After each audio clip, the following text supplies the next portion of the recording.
Good afternoon. I'd like to welcome everyone to the Stockbridge Library, Museum, and Archives online poetry series. This season, our theme is Igniting Sparks in the Dark. That I'll leave it to our leader to discuss the theme a little bit. Before I introduce today's poet, I want to introduce John Gillespie, who is hosting our poetry program. John thought of this incredible program back in 2020 when the pandemic rolled in and we were all stuck in our homes. And John brought poetry into our homes, and now here we are in 2024, still enjoying weekly online poetry. John, thank you so very much. Yeah. And I'd like to introduce today's poet, Raphael Kosek. Raphael lives in the Hudson Valley, and her latest chapbook, Rough Grace, won the 2014 Concrete Wolf. That's actually the old intro. Okay. I put a new bio in the invite. Yeah. I have a new prize-winning chapbook. Great. Well, instead of me making mistakes, please let me welcome you, and perhaps you tell us all about it. Sure. I think that not a problem. So accurate. Yeah, I have. I've been writing poetry for a long time. I guess since age 12, with a long hiatus during raising children. But I have two prize-winning chapbooks, and one from an early publisher. And the full-length book, 2019, came out, American Mythology. I've taught American Lit at Marist and Dutchess Community College for years. I still teach part-time at Dutchess Community College, and I was Dutchess County Poet Laureate for 2019-2020. And so right now I am trying to put together a book of my creative nonfiction. I write a lot of sort of short memoir-esque type essays, from anywhere from a paragraph to, several pages. So that's what I'm currently working on. And can I address the theme, or did you want to say something? Yeah, no, you should. Oh, yeah, okay. That's how we start. Okay. Yeah, go ahead. All right, Igniting Sparks in the Dark. I think, first of all, that just the very act of trying to create something is an attempt to ignite sparks in the dark. Otherwise, you wouldn't be doing it.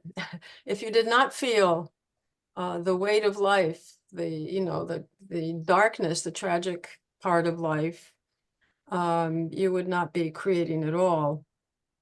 And I'm currently reading a book by Christian Wyman. He was a longtime editor of Poetry Magazine, and I think he left because he had a cancer that nearly killed him. But he's written many books, and he's a poet. But the recent book is called Zero at the Bone, and it's called 50 Entries Against Despair. And I'm slowly reading it. I actually bought it so I can write in it. It was that good. But he says, why does one create? Two reasons. An overabundance of life and a deficiency of it, a sense that only your soul can answer. And I thought that was interesting because he's giving two polar opposites, an overabundance of life. Do you create from a joy, right, in life? But at the same time, he also mentions earlier in the book that if you're feeling joy, you're very, very aware of the opposite side of that, the painful part. And I think that's absolutely true. I'll read a poem. I think I'm fairly organized here.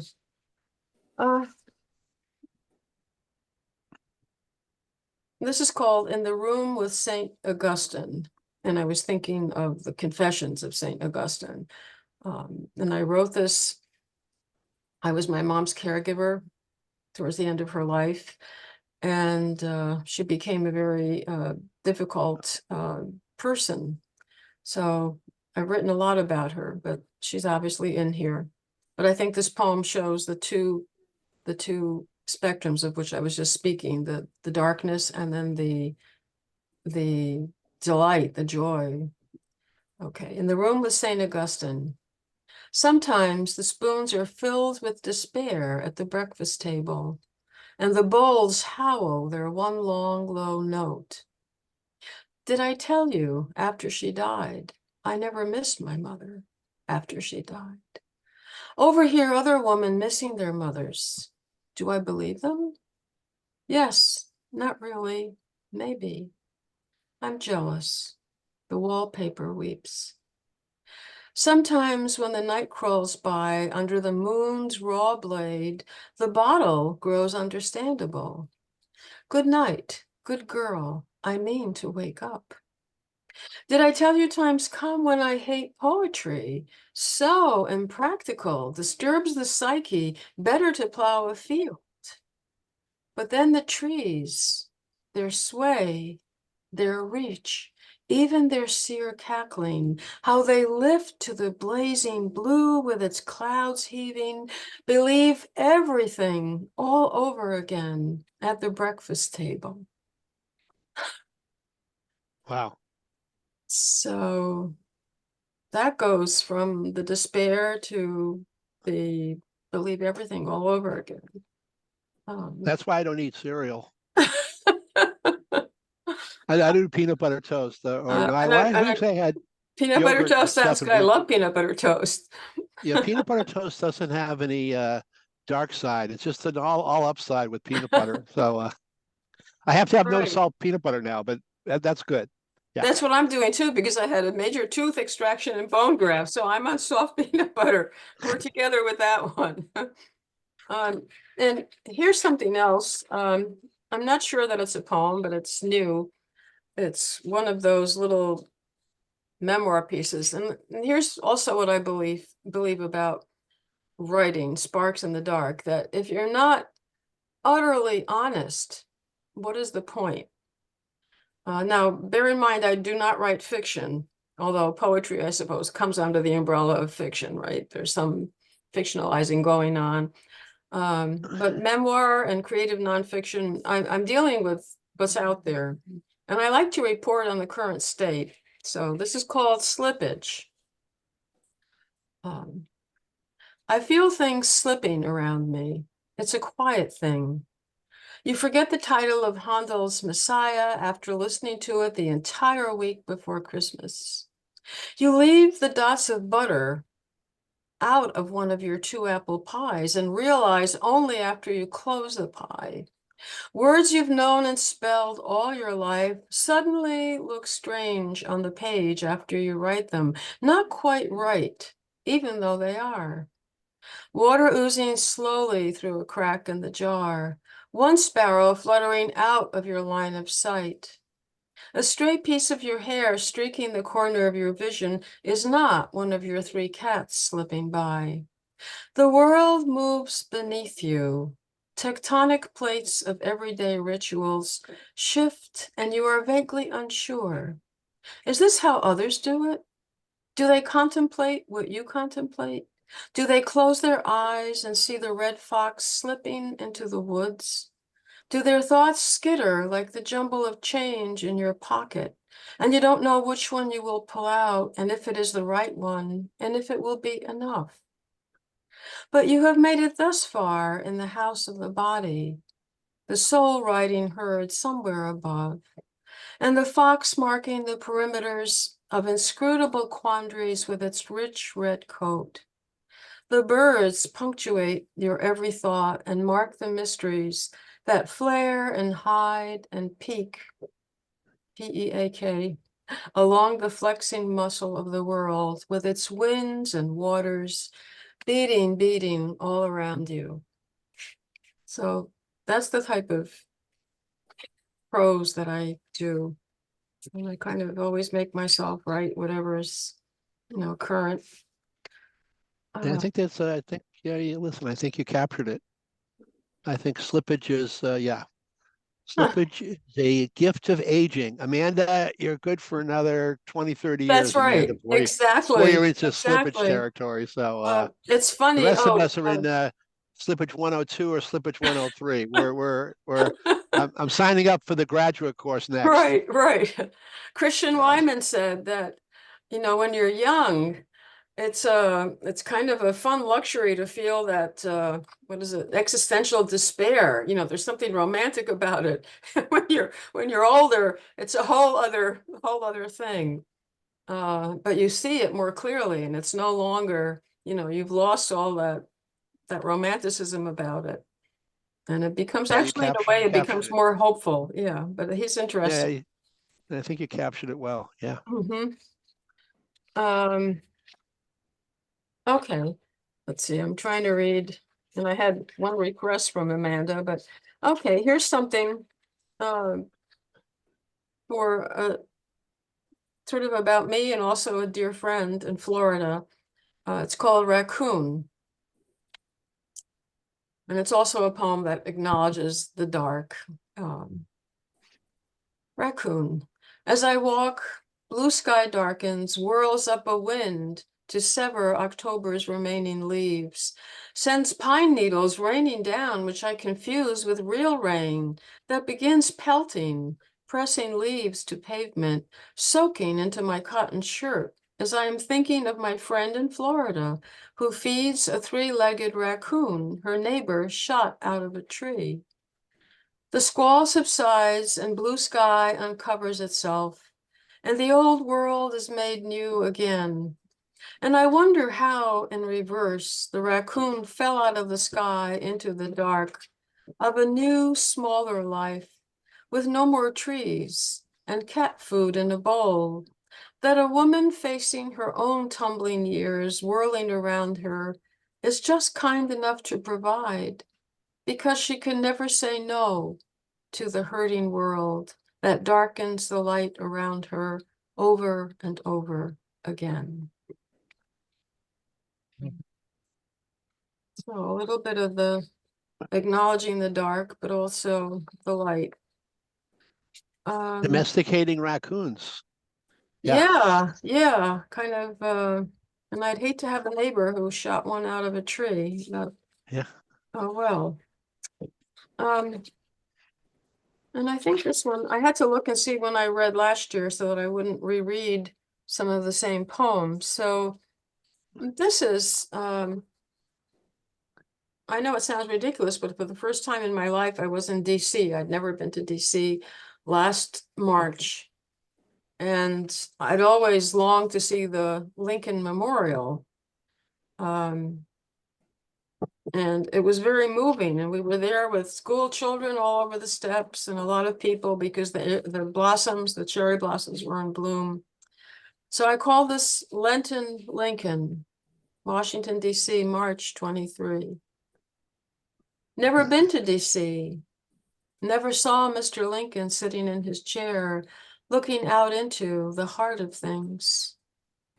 Never cried in a bevy of school children ebbing and flowing over cold surrounding stone. Never saw the cherry blossoms getting ready to fall and the crowds climbing up Mr. Lincoln's steps, hoping to find a saint who will save us all.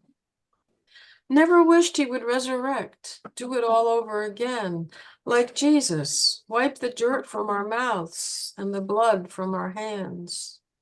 Never been to DC, never saw Mr. Lincoln sitting in his chair, still trying to save you and me. It's a simple, almost a little sing-songy, which is unusual for me, but I didn't want to overdo it. We lived in DC for 10 years, Capitol Hill, and Did you? no, Yeah, it was quite a unique place. yeah, But yeah, there's three different worlds. The politicians live in the old world, you never see them. right. And then there are the people that visit, go to the museums. They're like in a different, you know, universe. And then the people live there. We look at these other two groups of people like, why are you here? We're living here. Why are you here? Yeah. Yeah, yeah. No, but it was, I was really moved by the Lincoln Memorial there. Okay, let's see, what else? This is new. Again, something dark. We all know that we're losing lots of species, right? And I get a lot of bird emails I'm an amateur birder. My daughter's not an amateur birder, but I was sent a picture of this blue-eyed ground dove, which I'd never seen.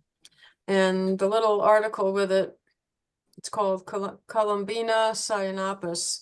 It was rediscovered after 75 years of being thought extinct, and there were only 16 individuals left.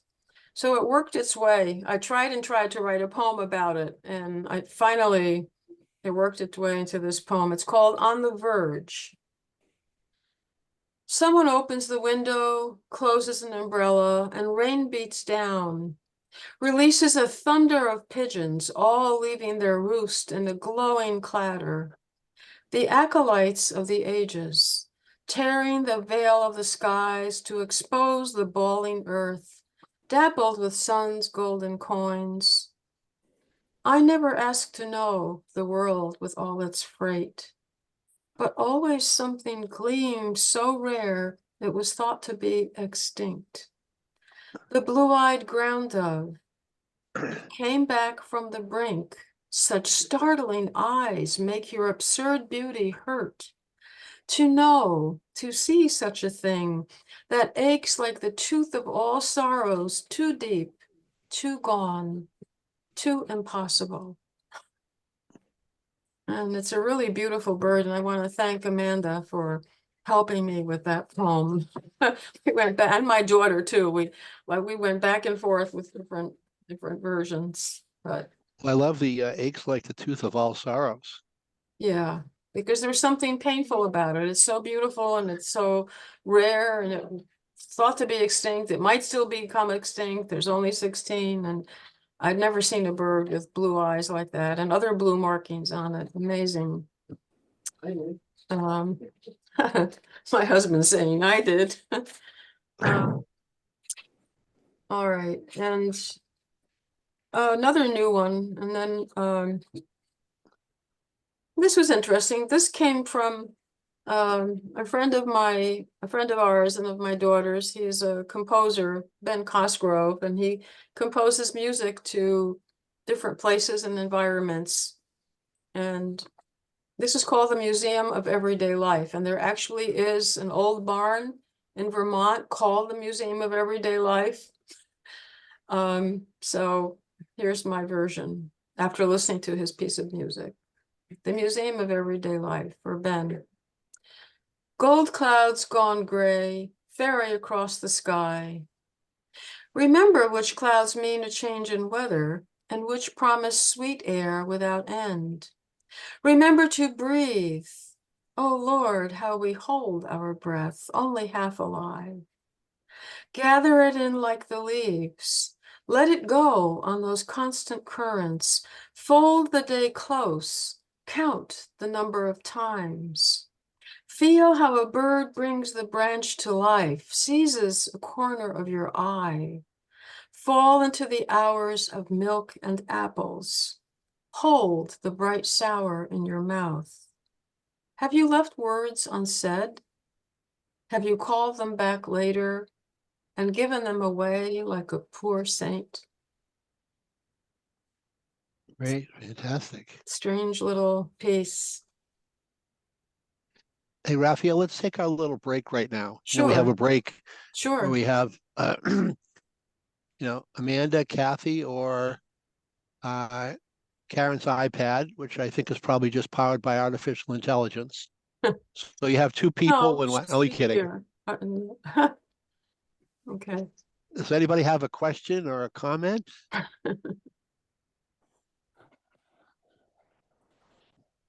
Yeah, here we go. Just say how much I appreciate the way that your images and just concepts go from one extreme to another, that light and dark. And I Kind of like me. I understand. Yeah. Yeah. And I really, that first poem about your mom, I can connect with in ways. I'm living with my 93-year-old mom, and it's wonderful, but also challenging. And Right. so Right. I can see that. And I feel like maybe more people experience both sides of that than sometimes say it out loud. Yeah. And I guess that's something that I see in your poetry is that honesty and that willingness. Right. It's really funny. When she was dying and I had hospice, we had a hospice social worker, and she talked to me about my feelings in my writing. She said, Raphael, she said, whatever you write, it's got to be honest. And, I knew that for a long time. And sometimes we want to cover something. You don't want to, it's not nice, but I think the best thing is just to come out and say it, hopefully make it art as well, other than just putting it out there. But that's a big part of it. It's not like just airing dirty laundry, but yeah, honesty, I think. And I think the older I've gotten, the more important I realize that is, so yeah. Hi, Thank you. Karen, now we see you. I Hmm. I love slippage. Slippage, yeah, yeah. Yeah. That's the newest little piece. And I made a list of, all my prose, and it's similar to that. There's different topics, but I'm going to try to get a book out of it rather than a new book of poetry. So we'll see what happens, but it's a lot of work because there's a lot of editing with the prose. Yeah. Yeah. That's always. Raphael, what I like, it's almost all your poems have some kind of little weather element in it. The clouds are ferrying across the sky, the pine needles are coming down, it's raining on your Well, shirt. I'm home a lot, There's- and this is what's around me. I was gonna say you're in the Yeah. you're in the center of the weather universe in East Fishkill. Yeah. No, I love the changing weather. I mean, we still have snow on the ground up here, but And I mean, it's nature is what keeps me hopeful at all, because if I don't think I could live in a big city. It just wouldn't work for me. If I can go out and see the trees and look up into the sky and the birds, I'm okay. I know I'm going to be okay. Yeah. yeah, nice. No, and the the one about your mom with what was it? The spoon that was filled with Despair. Sometimes yeah. at the breakfast table, the spoons are filled with despair. Yeah. Yeah, that's Yeah. blows me away because it conjures so much up about parents. Just there's so many things that fly out of that spoon. Right. I just love it. It's great. Yeah, I hope somebody does. I've got it out to a lot of places, and so far I've gotten a little stream of rejections. This is another thing I find that like last year at this time, I had like several acceptances all in a row, and now I've gotten a bunch of rejections. But you kind of build up a thick skin, and that's what you do, especially as a poet or a writer. So I'm patient. I can persevere. Yeah. Yeah, great. Anybody else? Amanda? Save it for the second half, Amanda. We'll build up ahead. No, go Yeah, ahead. I'm the world's worst at thinking up questions, but Rachel knows I love That her makes two work. of us. I am too. So I will work on that. Okay. I'm going to read a poem that Amanda requested. She's actually reading tonight in next year's words. And I'm going there bodily with some friends, but she requested this poem and I wanted to read something new. This is old. It's from my book, American Mythology. And it's quite an old poem. It's called Crows. And I think you'll find it dark enough. Crows, to get over their darkness, their funereal feathers, the stark calligraphy of their flight, I have made crows my friends, loving them as my own, accepting their watchful eye, watching them prance as they eat my bread. I believe in what they preach, rising up before me, beating the air with blackened wings. These messengers of constant mourning, friends of the casual corpse, announcing apostasy, warning us of what we have already learned here, that their blackness is nothing next to ours. Wow. Whoa. And I do have a prose piece called A Litany of Blackbirds, where I'm writing about Van Gogh's painting, Crows Over a Wheat Field, Andrew Wyeth, my feeding a personal crow here, my mother's experience with a crow, and there's all other blackbirds in it. So I'm working on that right now. Yeah. Yeah, aren't there crows in Dumbo? Yeah, our grandson wanted to watch Dumbo. You know, the crows that Oh, are on that's the line right. That's right. that Yeah. are that are that are Yeah. yeah, they're almost like trash talking. Yeah, Yeah. yeah, Exactly. I do remember those crows in Dumbo. Yeah, you're on yeah. the ball with that. That's funny. Um, okay, and I have a couple of others from, let's see.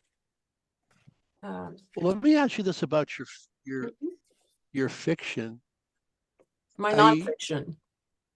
your nonfiction. Yeah. Yeah. So are you trying to capture some stories and memories, and that's a different way to do it? I'm just trying to figure out. It sounds like you've done a lot of poetry, but now you're kind of letting this other outlet develop. Right. Well, I can give you another example. It's some of the prose is in my latest chapbook, Harmless Encounters, and it's I was never sure whether to quite call it poetry, although I see a lot of prose poems, and I really don't know what the difference is between a prose poem at this point and a piece of creative nonfiction or lyric nonfiction. Let's put it that way. So here's one called MSK Memorial Sloan Kettering Lobby, New York City, and it's prose. It's a little, you can see it's a little paragraph. Yeah.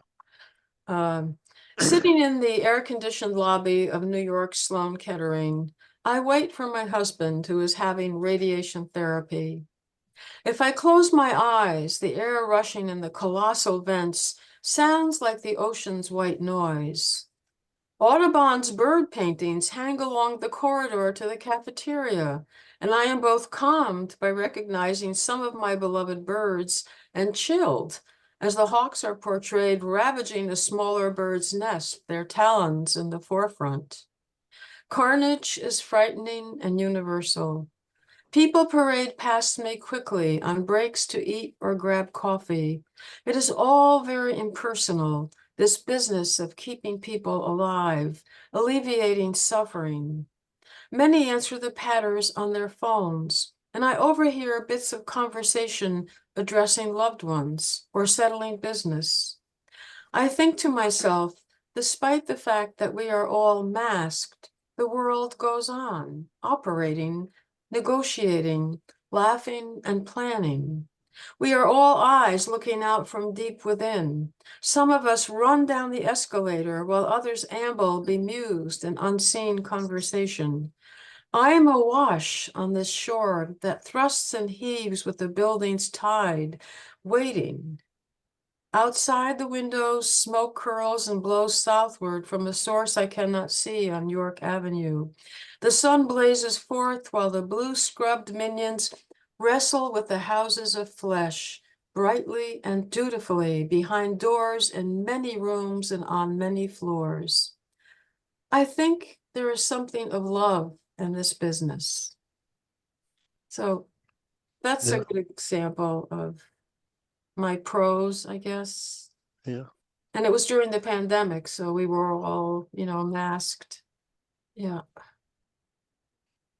Well, But I've got I- many short pieces like on that on little trips, on little, weaving Van Gogh, a visit to the immersive Van Gogh with someone's death stumbling down her stairs. And, I like doing things like that. And I've got a longer ones too. I've written more, several have been published.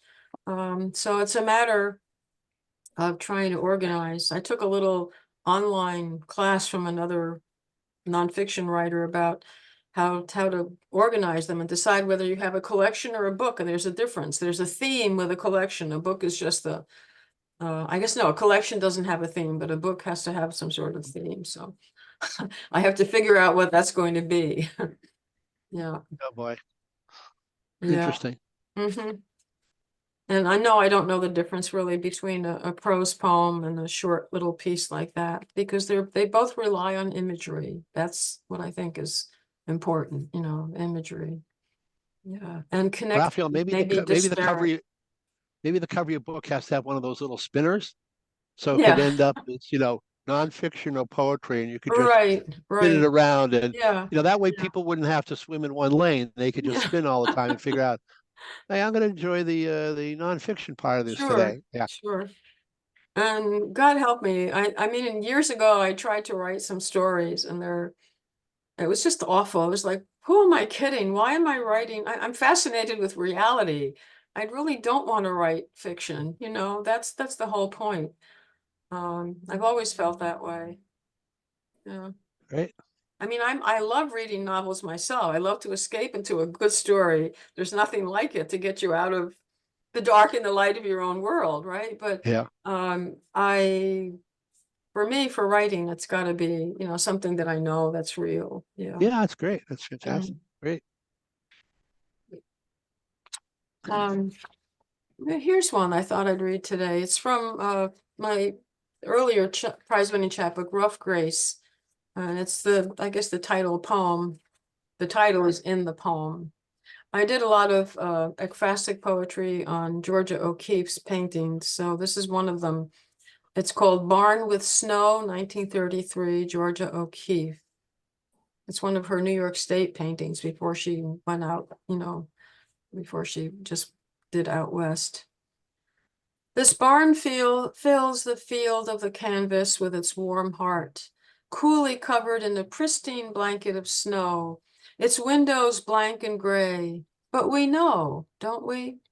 The steaming breath of cows, their bovine waft, gives life, gives home, gives purpose. No matter what has hooked us, pierced our fragile bodies, troubled us in love, orphaned us in the winter fields, the rumbling mountains. If you cry, the stolid walls will bolster you with the strength of sweet lines, cloudy windows, a living architecture proclaiming the world is right because, though cold and dark and clean on the outside, the mess of life sings sweetly within, of shit and milk and hay, such rough grace. If you've ever been inside a cow barn, that's it. And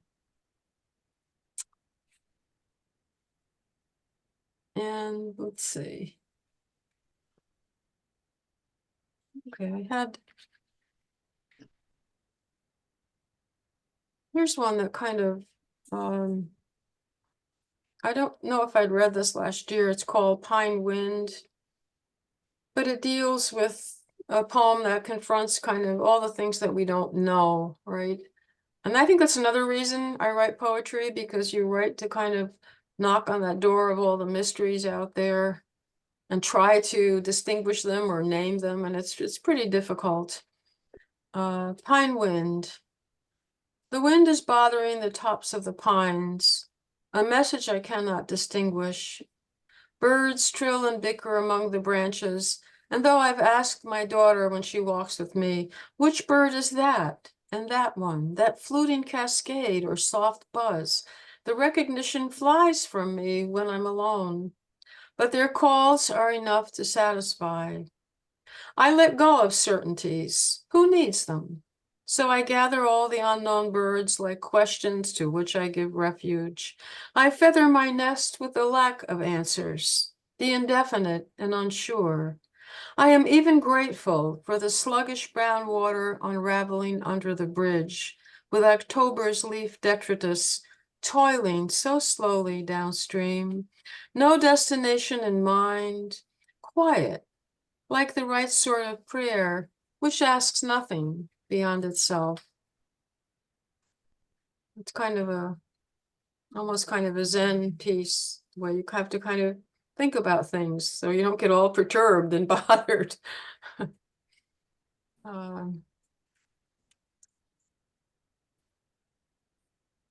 Is your daughter right? Oh, she's a writer. She published her first 2 books this past year. Yes, yes. She writes poetry and also actually environmental nonfiction. Yeah, Kateri Kosek. Yeah. Yeah, so I'm very fortunate with that. I think it's amazing to have a child who you can exchange, the same thing with. I am blessed with that. And maybe we should have you on next year as a mother-daughter duo. We've done that. Yeah, that's Yeah, it. We oh, do she have some, would. we just, Yeah, yeah. that'd be fun. Mm-hmm. Um,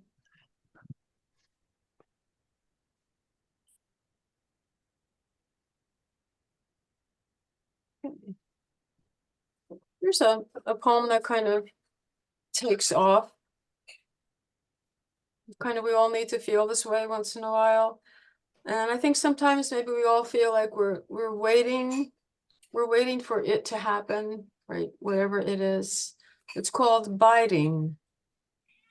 I'm waiting for everything in a still, quiet place, somewhere inside myself, like the eye of a storm. I am waiting for something.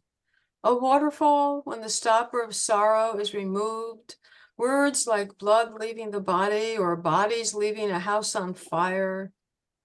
I am waiting for the green hands of spring to touch me with their vaporous opium, cascading blossoms. I am waiting for the enemy to charge on all their shiny, heaving horses I can't help but admire. I am waiting for all the terrors to break me into what I've always meant to be, unstoppered, slinging up a storm of prophecies, ripped free, flying fast, no gravity, hollowed out and spit cleaned. I don't know what I'm waiting for, but it's a poem about waiting. Yeah, I think, Amanda, we ought to be 50 feet back when that waiting occurs. There's a little explosion zone when the waiting Yep. arrives. Yeah, Yeah. yeah, I like that. And here's I don't know, again, I don't know if I read this last year, but it's another little prose piece. Remember, we're in slippage. We're in slippage. Okay. You could read the same poem you read at 12:35 and we forget that I you. mean to, today I will sit down and dutifully make a list of everything that I read right after we were off. Because Okay, all I right. looked for last year's and I thought, no, you were bad. You didn't do it. So, Yeah. Anyway, this is called After Death, and it's a prose piece. After death, it occurs to me that I need to take a hard look at myself, a sort of accounting. It occurs to me that I'm easily distracted by a drop of water making its way down the pane, that I take everything too seriously or not seriously enough. It occurs to me that I feel guilty because I'm wasting time when every good minute should be spent writing or baking pies or sorting piles of mail. It occurs to me that something is very wrong with that. It occurs to me that I need to be a better person, that my students should be more vocal, that I lack some cool approach. And I really hope my husband knows I love him because I'm trying to be a real person in a world where I find myself lacking every day. It occurs to me that I believed I would be a new, truer kind of woman after my mother died, with this new life stretching out across a prairie of waving grasses and endless sky. Instead, I am the heroine in a black and white foreign film where I get up every morning and make the coffee and take the turns through the day and go to bed where the nights are so long and I have to meet my sleepless self and I don't know where to put her or what to do about her. So there's another prose piece. Yeah. No, a lot of We're getting introspection. I think a lot of your poems have you're finding things out about yourself. It's great. I love it. well, that's part of it, right? It's kind of a graduate class in the self, right?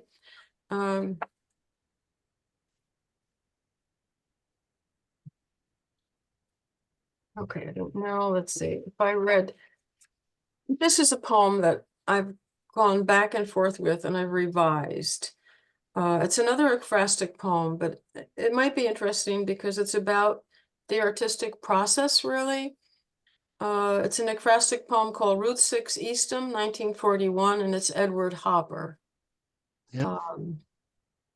And I sat staring at it in a doctor's office while waiting for the doctor to come in. So that's where it came from. Route 6, Eastham. How perfectly Hopper's painting discloses the making of art, the writing of poems. His Route 6 passes by the house, which stands at the center, the usual place of honor. But the looming road takes us past the inconsequence of the lives lived inside the house, where people mate and quarrel, cook and love.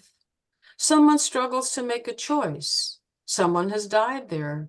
Someone has left there for another there.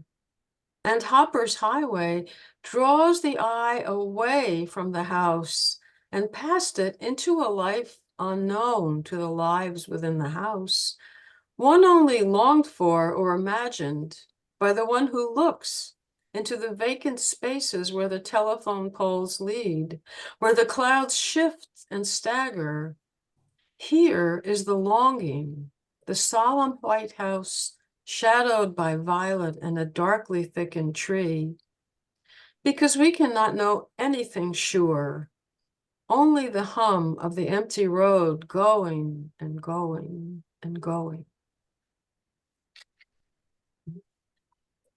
I was enthralled by that painting because it said to me that he didn't, in making that painting, he didn't care anything about the people who lived in that house. And if you're an artist, if you're a writer, you're creating characters, you don't really care about the real people. You're more interested in where is this going, right? And you're looking into the longing part of it, what you can't see. So I was just interested in that. I am kind of Raphael, fascinated. it sounds like your writing is inspired by some kind of interaction, whether it's walking with your daughter, looking at the birds, or the painting in the doctor's office, or you're at whatever it was that the hospital in New York. It seems like there's some episodic events that Yeah, I generates. suppose. Is I that mean, how it kind of works for you? I think it does. I'm certainly not a narrative. I don't write narrative poems really. But you're right, they are probably episodic. Yeah. And I do like things broken up. In fact, I'm not good at writing long poems, and I'm impatient with long poems. I do like the sort of, short bits that I can nail down with imagery. That's very appealing to me. Great. Yeah.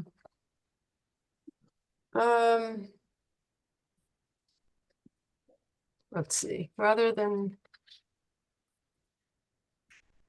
see if I have a new. Okay.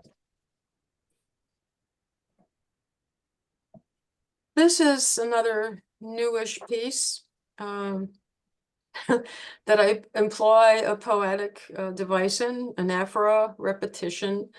I won't read the whole thing because it's a little long, but it's called Swim. And I won't read the first paragraph. I'll encapsulate that.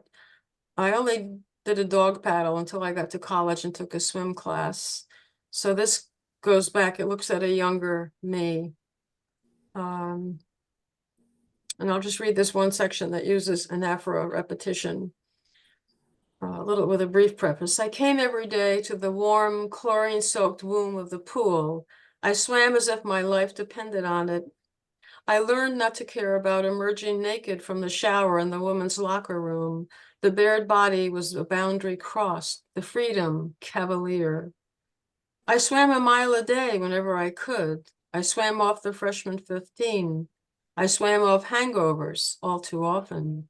I swam off love affairs and unrequited love, difficult projects and papers. I swam because I wanted to write poetry and because I didn't think I could. I swam because I didn't yet know how to live and because one never really does.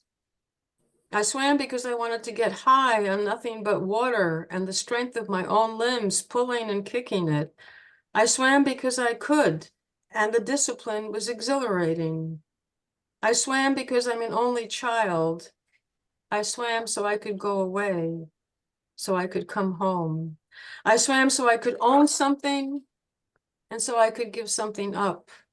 I floated and just let the body be the body, held up in the warm embrace of the pool. So that's it's prose, but it's using poetic devices, the anaphora. So I had fun with that. I'm working on that right now, and I've got to clean up some things. And so there again, I suppose if I'd never written poetry first, that I wouldn't be writing these, but there is now a market for flash nonfiction. I've seen, there's actually a Bellingham Review has a contest right now that you can send them 3 pieces of flash nonfiction. So I'm trying to get ready for that. Yeah. Yeah. What does that mean? I know kind of what it means, but just explain that. It's short. Black. Short. Oh, just short? Yeah. And they have a word limit. I think it was 700 or something. Yeah. 700. Yeah. Some of them are really short, you know, and they have flash fiction too. I don't do flash fiction. That's got to be a little story, you know, in a paragraph. But yeah, and I do have longer pieces that were published. Okay, I should end with a poem and then maybe a couple more Yeah, we'll end with a questions. poem and then we'll have a little, final Q&A. Okay. I had written down, let's see, what did I want to read?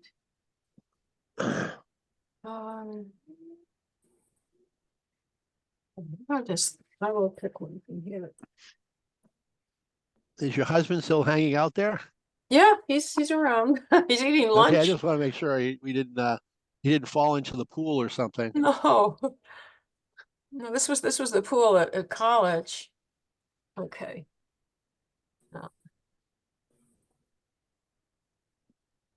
This is an old poem that I like. It really, let's see, I just have to get the page number here. Hold on. There we go. 15. Okay. It's called Pilgrims. And it's a series, I guess, of images. A dog barks in solitary obligation to the night. Shifting in their stalls, cattle exhale sweet breath. Hills slip into morning, rising out of mists that linger, reluctant for day's clarity.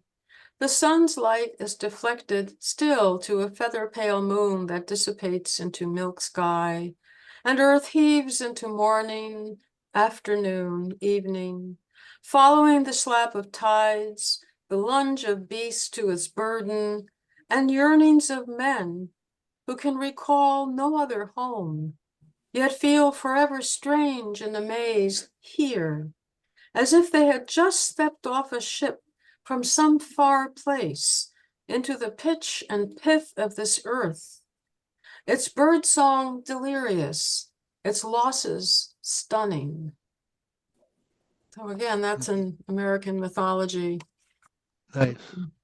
Oh, and you had asked for a poem that moves us to, okay, thinking of our history, I was always fascinated by, people who came here, how our revolution got started.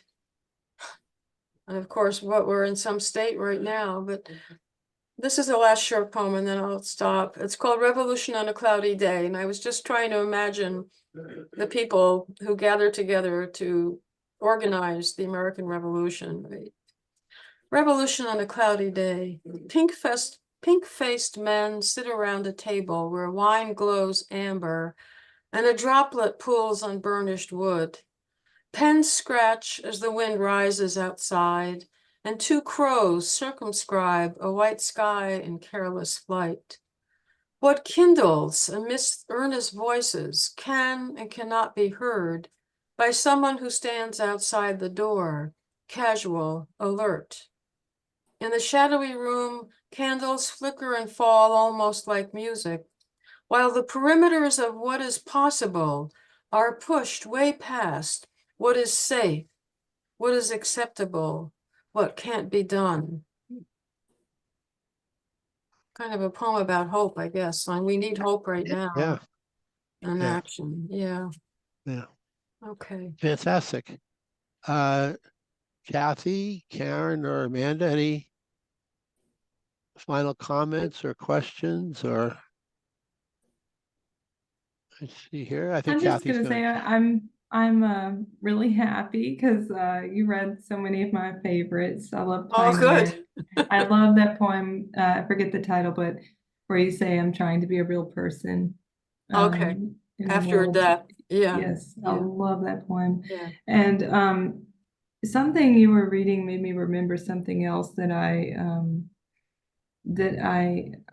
attended a little workshop where they were talking about the poetry of Rainer Maria Rilke. Mm-hmm. And there's a person named I believe Mark S. Burroughs who translates his work, and he was just presenting his translations. And there's a poem of his from the Book of Images titled Progress. And I'm just going to read like a couple lines because Go ahead. your work, you like just brought that back for me. Good. It says, I feel myself more intimate with what is nameless, as birds do. I do not read, I too reach into the windy skies with my senses from within the oak tree. And I don't Yeah. know, I just really remembered that That's hearing nice. you read. What's your Rilke? That's from a book by Rilke called Called Book of Images, the Book of Images Book of 1. Images. Okay. Yeah, I can send it to you. Mm, Yeah, it's just, I Nice. just love that. yeah. Wanted to I've share. not read enough of Rilke or a lot of Rilke, and he's You somebody know, I need to read more. Yeah.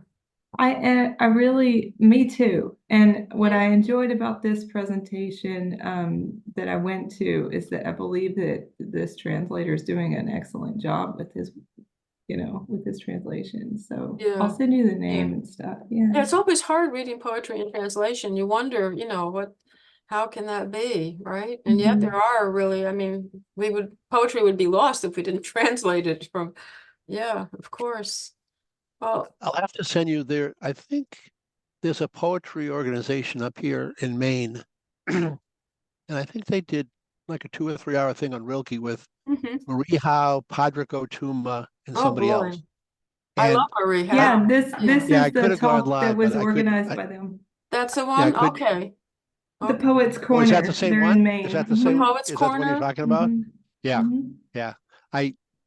I could have gone. It just didn't work out schedule wise. I really wanted to go because that had been, Yeah, yeah, yeah, sure. Sure. explosive. Oh, I thank everybody for being here in the middle of the day. I know people have things to do and places to be, but this was very pleasant. Yeah. No, I very really, organized. You really, yeah, yeah. You covered a lot of territory. A lot of your books Uh-huh. dipped into the nonfiction world. Yeah. We did not interview your husband. We'll do that the next time you're on the show.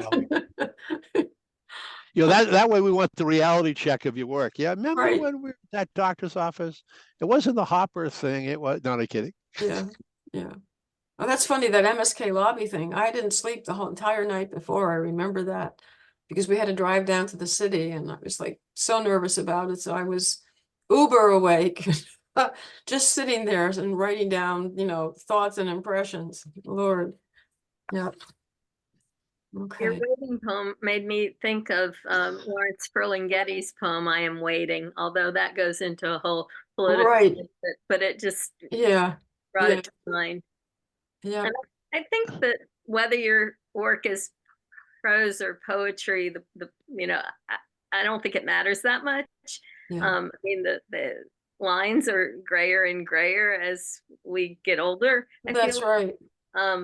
But when you were reading, I unless you told me that they were prose, most of them sounded like they could be poetry Oh, easily. that's good. That's good to hear. Yeah. Yeah. Very good. And I know, I think in the 1990s, I discovered for the first time for myself Annie Dillard and her lyric braided essays, Yeah. which really, and my daughter, that's what she kind of writes too, but that really turned me on to trying prose. I thought, if I can write Yeah. poetry, I can write a lyric braided essay, and it's very appealing because you can do that. You can jump just like in poetry. Poetry is really great at connecting unrelated things and relating them in surprising ways to make people see, right? So you can do that in an essay just the same way. Yeah. Yep. Raphael, thank you for a very entertaining hour. Good. Good. Totally amazing. Really, it's fantastic. I think Kathy knows. Kathy's here most weeks. All This right. is where I charge myself into the poetry wall, and I just like burst out of the room afterwards, like, wow, poetry's going to save the world, and we did it again. Right. I wish. Yeah, But yeah, there's something listen. about it. At least we can maybe save our own collective psyches with Yeah, poetry. that's. I Yeah. think we need to Yeah. start saving our psyches because, Right. yeah. Right. Well, Anyway, thank thank you you all to for everyone being for here. joining And us. my and dear Raphael, friends thank too. you And for reading for us.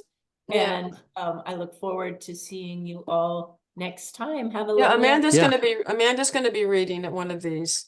Yeah, she is. I yeah. think in May 4th. May 4th. Okay. Yeah, yeah. Yeah.